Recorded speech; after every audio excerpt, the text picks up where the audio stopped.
All right, we're joined in the media center by our #1 qualifier in pro stock motorcycle, Chip Ellis, 6.855 at 195.73, and his Pippin Trucking Buell, and it's his third #1 of the season, 16th of his career. And Chip, you guys came out and ran a little quicker this morning.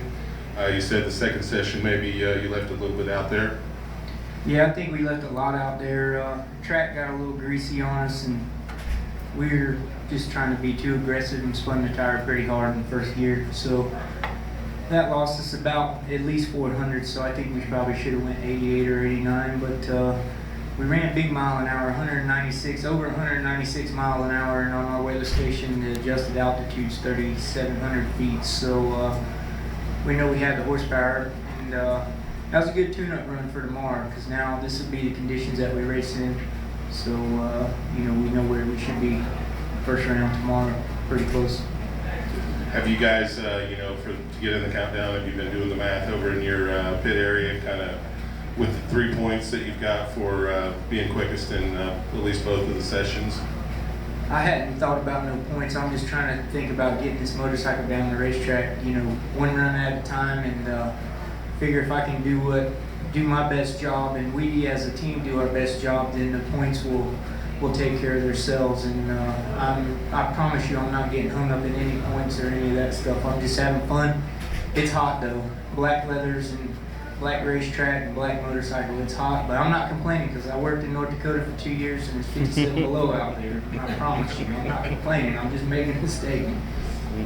You haven't won since 2008. How cool would it be to get a win here at the Big Doe? Well, for me personally, it would be great, but for my team owner, Junior Pippin, it would be even greater. He's battling cancer, so we're just out here trying to do the best we can for him. I don't want to say it doesn't matter to me, because it really does matter, but it matters more to me to win this race for him and for his wife, Lisa. Using that clutch hub, Chip? I'm using the clutch hub. My main man, Room Man right here, helped us out with some stuff over the past week when we tested on Wednesday. So we found some stuff in the clutch, and that's part of the deal. Just kind of get your thoughts on, once again, having what's probably the best bike in the field and the pressure that goes along with that on race day. There's pressure when you have the best bike, obviously, because for me, once you get past first round, it's easy. Nobody wants to lose first round, but I'm just not going to think about that, Kevin. I'm just going to go out there and I'm going to ride the bike. I'm going to have fun. That's why I'm here. I'm going out for a Sunday ride on Monday. And it's like easy to race on Monday because it's not race day, it's Monday. That's like when you test and tune. So we're going to test and tune tomorrow, Monday. How's Junior feeling today? I didn't talk to him before I came up here, but when I talked to him this morning, he was pretty fired up. That 685 this morning was pretty stout. You think about the competition that we are running against. The factory Harleys, the factory Victories, and the Piranas, and the Jerry Savoys of the world. And for us to come out here and cover them by 300s was a pretty amazing run. And we still left some out there, so I know the bike is fast. We just got to put 4 solid runs together tomorrow, 4 good lights, and we can bring that PiranaZ Pippin Buell to the winner's circle.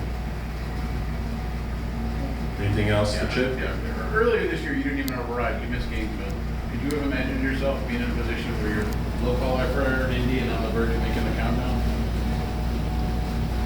I missed the first 2 races, so we went to Atlanta, and we barely made the field, and then we go to the next race, and we're on the pole. And I knew when I rode the bike in Atlanta that it was fast. We just had some issues that we needed to resolve with the chassis and whatnot. And Junior's had this power for a long time. It's just he needed a little bit of help to get the chassis working right and try to get the clutch working right. And I was fortunate enough to get the call. I was actually going to Atlanta to just help him work on the bike, and then Jeremy Teasley, who was supposed to ride it, couldn't make it, and So I filled in for him, and we've been going pretty strong ever since. And it's been an uphill battle, I assure you. It's not been easy. We broke so many cranks and cases and pistons and cylinders because of crankshafts failing. And we brought our crankshaft program in-house now. We're assembling them all ourselves. So you know, we're keeping tighter tolerances, and we know what's going on with our stuff that we're building.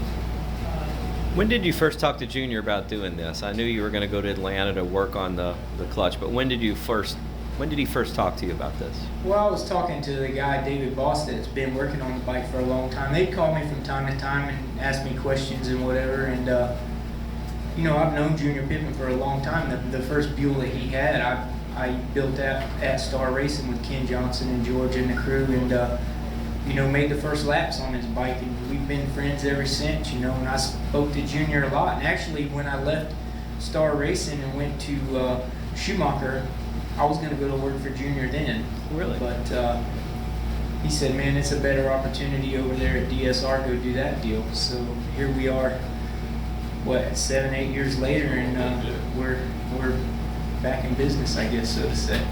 Weren't you supposed to drive a funny car there for about 5 minutes? I got to warm up Jerry Tolliver's funny car one time.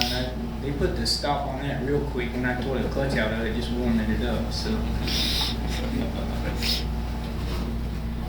Anything else for Chip? Good? Thanks, sir. Congrats. Thank you, Good luck guys. tomorrow.